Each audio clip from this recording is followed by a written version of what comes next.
Last lecture we discussed about the third application about the UCM. Today I am going to delivering the lecture on the topic the case number second. Last lectureला आपण UCMचं तिसरं application आणि त्याची केस number first पाहिलेले आहे पाठीमागच्या तासाला. आता केस number second अपर speed limit. केस number first काय आहे की लोअर स्पीड लिमिट हे आपण पाठीमागच्या तासाला पाहिलेलं आहे. आता आपण केस नंबर सेकंड अपर स्पीड लिमिट पाहणार आहोत. तिसरं ॲप्लिकेशन आहे. तिसरं ॲप्लिकेशन आपल्याला काय सांगतं की when vehicle take a turn along the banked curved road surface at that time कि the safe speed of vehicle Vs is equal to square root rg tan theta. बघा सेफ स्पीड ऑफ व्हेकल, पण कुठला safe speed आहे, सुरक्षित वेग आहे. तर हा when vehicle take a turn along the banked curved road surface. आता मग phi minimum case number first phi minimum is less than the square root R G tan theta. R G tan theta और phi one is less than the square root R G tan theta. आणि आपण fee वनची किंमत काढलेली आहे पाठीमागच्या तासाला. आता की case number second V2 is greater than the square root R G tan theta. आता V2 मीन्स फी मॅक्स. बघा is greater than square root R G tan theta. बघा लक्षात घ्या की फरक कसा आहे की सुरक्षित वेग square root R G tan theta, phi minimum is less than की lower speed limit square root R G tan condition आहे. आणि V2 इज ग्रेटर दॅन. आता upper speed limit phi max और V2 is greater than R G tan theta. आता त्याच्यासाठी आपल्याला की diagram इथं ड्रॉ करावी लागेल. आता ती डायग्राम विद्यार्थ्यांनी समजून घेणं महत्त्वाचं आहे. तर विद्यार्थ्याला की डेरिवेशन मधला फरक समजणार आहे की ही तीन डेरिवेशन आहे. ॲप्लिकेशन थर्डचं एक डेरिवेशन, त्याच्यात दोन केसेस आहेत. पहिल्या केसचं डेरिवेशन, आता दुसऱ्या केसचं डेरिवेशन काय आहे. तर त्याच्यासाठी आपल्याला इथं की डायग्राम काढावी लागेल. आता हे बघा when vehicle take a turn along the banked. इथे ही डायग्राम हे अशा पद्धतीने आपण ड्रॉ करू. हेअर इज दी बघा की थीटा आहे horizontal road surface. Horizontal road surface. आता अँगल ऑफ बँकिंग मीन्स काय आहे, angle inclined with the horizontal. बघा this angle is called as the angle of banking. आता व्हेकल टेक अ टर्न म्हणजे हा vertical section of the vehicle आहे. हा काय आहे, vertical section of the vehicle आहे. हे वाहन आहे. बघा हे अशा पद्धतीने हे वाहन आहे. विद्यार्थ्यांनी डायग्राम समजून घ्या की व्हेकलचा हा व्हर्टिकल सेक्शन आहे. आता की here is the N cos theta. N बघा N cos theta and here is the M G आहे. लक्षात आलं का. आता here the N sine theta आहे. बघा हे एनचे कॉम्पोनंट आहेत, दोन component. Here is the N sine theta आणि हा एन आहे. आता हा एन काय आहे, which is the perpendicular to the road surface आहे. लक्षात आलं का. हेअर इज दी एन आहे मीन्स नॉर्मल रिॲक्शन मीन्स तो फोर्सच आहे आणि तो दोन पद्धतीने ॲक्ट होतो, N cos theta and N sine theta. Here is the angle, here also angle आहे. आता बघा इथं जे आहे इथं बघा की हे एफ एस आहे, F S force due to friction आहे. लक्षात आलं का? आता हे बघा अशा पद्धतीने की हा जो एफ एस कॉस थीटा,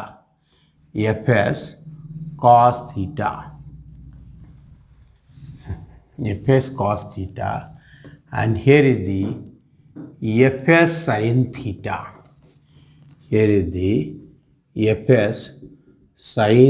आहे. हा थीटा अँगल आहे. लक्षात आलं का? दिस इज दी थीटा. हा आता की अटेन्शन हिअर, प्रत्येक टर्मची माहिती लक्षात घ्या. Theta means angle of banking. हा हे विद्यार्थ्यांनी लिहून घ्यायला पाहिजे डायग्रामची माहिती. N normal reaction and which is perpendicular to the surface of the road सरफेसला नॉर्मल रिॲक्शन का असते? परपॅन्डिक्युलर असते. हे रेदी काय आहे? CG आहे, CG. लक्षात आलं? Therefore N be the normal reaction. त्यानंतर एफ एस फोर्स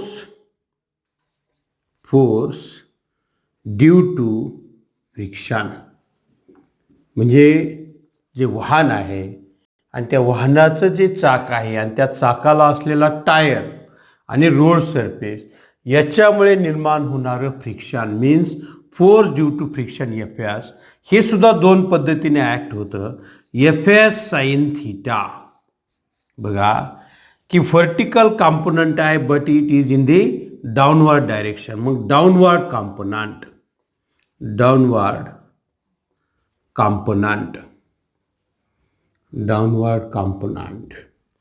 त्यानंतर F S cos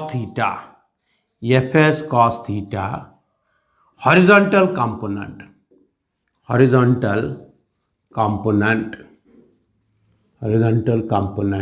which is parallel to the n sin theta. N cos theta vertical component but in upward direction. N sin theta horizontal component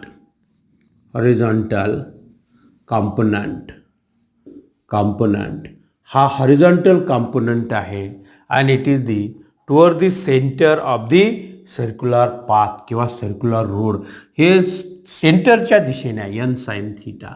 therefore M B the mass of vehicle, G B the acceleration due to gravity. mg बघा, mg weight of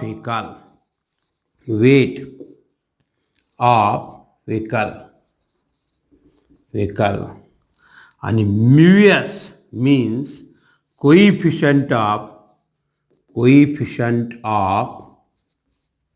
static friction. हा coefficient of काय आहे? Static friction आहे. तर ही सगळी माहिती या डायग्राममध्ये आहे आणि विद्यार्थ्यांनी की एकदम व्यवस्थितपणे ही माहिती समजून घेतली पाहिजे की theta angle of banking, N normal reaction, F S force due to friction, F S sine theta downward component, F S cos theta horizontal component, N cos theta vertical component, N sine theta horizontal component, M mass of vehicle, G acceleration due to gravity, M G weight of vehicle आणि mu S coefficient of static friction. आता हे बघा, when vehicle take a turn along the banked curved road surface, बघा की वाहन असे डोंगरावून वळण घेत आहे, तर हे अशा पद्धतीचं चित्र तिथं ते निर्माण होत असतं. आणि बघा की एन कॉस थीटा, आता हा जो अगोदर एन आहे, This is called as the normal reaction. This normal reaction means it is the force, and this force acting into two ways. First one, the n cos theta, and second one n sin theta. बघा, हा जो normal reaction आहे तो दोन पद्धतीने act होतो, n cos theta आणि n sin theta. आणि एफएस सुद्धा दोन पद्धतीने, फोर्स ड्यू टू फ्रिक्शन, हा सुद्धा दोन पद्धतीने ऍक्ट होतो. म्हणजे F S cos theta and F S sin theta. अशा पद्धतीने की एफएस हा force due to friction, n means normal reaction, लक्षात ठेवा, normal reaction acting into two ways, n cos theta, n sin theta. Fs means force due to friction, हा सुद्धा फोर्सच आहे, friction मुळे निर्माण होणारा, आणि तो सुद्धा दोन पद्धतीने ऍक्ट होतो, Fs cos theta and Fs sin theta. आता की काय होतं की n cos theta it is in the upward direction, at the same time Fs sin theta it is in the downward direction. म्हणजे की direction of n cos theta and direction of Fs sin theta are opposite to each other. आणि मग हे n cos theta जो factor आहे, n cos theta, म्हणजे आपल्याला काय करावं लागेल की n cos theta is equal to सगळे डाउनवर्ड फॅक्टर, अपवर्ड फॅक्टर बरोबर डाउनवर्ड फॅक्टर, म्हणजे एफ साइन थीटा आणि mg हे दोन्ही खालच्या दिशेने आहे, म्हणून n cos theta is equal to mg plus fs sine theta. बघा, साइन थीटा. आता आपल्याला mg साठी डेरिवेशन तयार करायचं आहे. mg म्हणजे की mg is equal to weight of vehicle, mg is equal to n cos theta minus fs sin theta. This is called as the equation number 4. He term इकडे नेल्यानंतर ती ऋण होईल, n cos theta minus fs sin theta. आता बघा की हा force बरोबर हे दोन fs sin theta and the mg, ह्या दोघांची बेरीज कोणाच्या बराबरीची, n cos theta च्या बराबरीची आहे. आता की n sin theta and Fs cos theta both are parallel to each other, हे दोन्ही फोर्स एका दिशेने आहेत, आणि हे काय निर्माण करतात, तर required centripetal force must be provided by the factor n sin theta and Fs cos theta. म्हणून बघा, n sin theta plus Fs cos theta is equal to m v2 square upon r. आता तुम्ही म्हणाल v2 का घेतलं sir, तर की minimum कंडिशनला किंवा की लोअर स्पीडला आपण v1 घेतलं होतं, v1, म्हणून अप्पर स्पीडला आपण इथं नोटेशन v2 घेतलेलं आहे. लक्षात आलं का. मग हे m v2 square upon r is equal to काय आहे, n sin theta plus fs cos theta. Therefore m v2 square upon r is equal to n sin theta plus fs cos theta. बघा, and this is called as the equation number 2. अशा पद्धतीने दुसरं equation तयार झालं डायग्रामहून. लक्षात आलं का. म्हणजे की this two factor produces the required centripetal force, means balance the centrifugal force. लक्षात आलं का. Means m v2 square upon r. आता काय करायचं की equation second divided by equation first, म्हणजे दुसऱ्या इक्वेशनला पहिल्याने भागायचं. Means m v2 square upon r upon mg is equal to, बघा, n sin theta plus fs cos theta upon n cos theta, n cos theta minus Fs sin theta. लक्षाला, ही term cancel होईल. v2 square upon rg is equal to n sin theta plus Fs cos theta upon n cos theta minus Fs sin theta.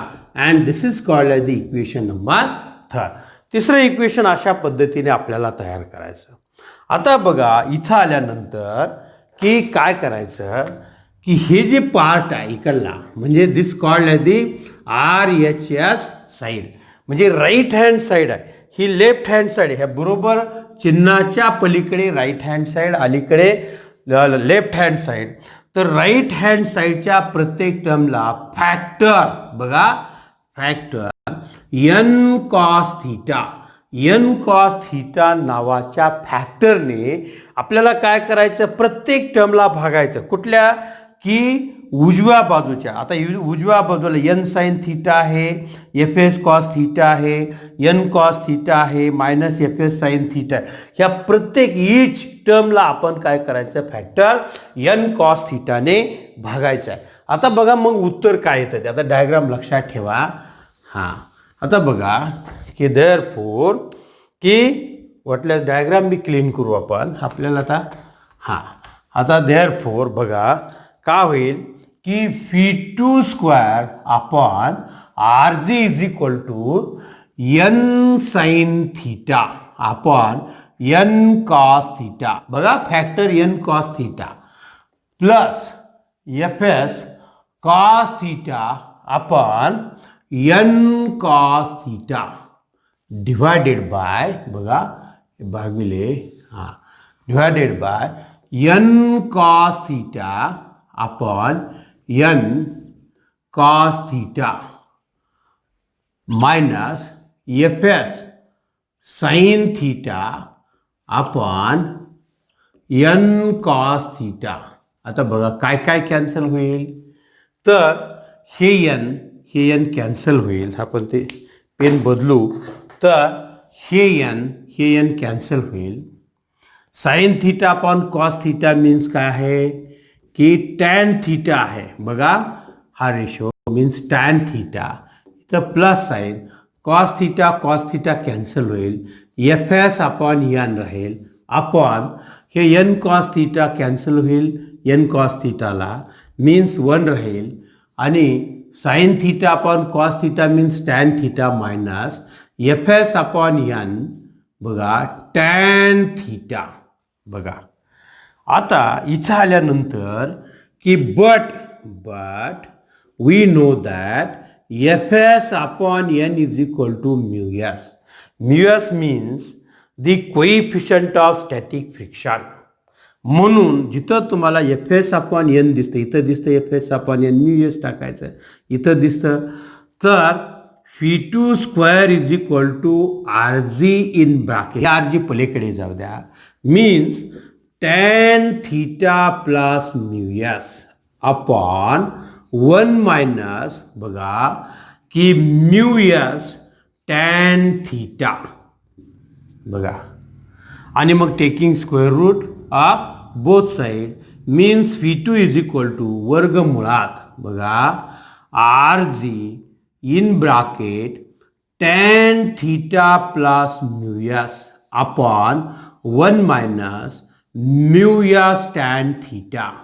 बघा आता phi2 means काय आहे की fee max आहे. हां, phi max is equal to square root काय की rg in bracket tan theta plus mu S upon 1 minus mu S tan theta. बघा म्हणजे की हे दी केस नंबर 2 साठी आहे. आता समजा की हे जर समजा अशा पद्धतीने इकडे बघा की समजा mu S is equal to cot theta condition, mu S is equal to cot theta, then phi max is equal to infinity. V मॅक्सची किंमत काय येते, जर mu S is equal to cot theta असेल तर phi max is equal to infinity आणि theta is greater than 45 म्हणजे greater than or equal to 45 degree, त्यावेळेस सुद्धा phi max is equal to infinity. लक्षात आलं का. तर आपण आज हा पॉईंट इथं म्हणजे सेकंड केस संपवलेली आहे. आता की उद्या आपण की last application of UCM means conical pendulum पाहणार आहोत. तर आय स्टॉप हिअर.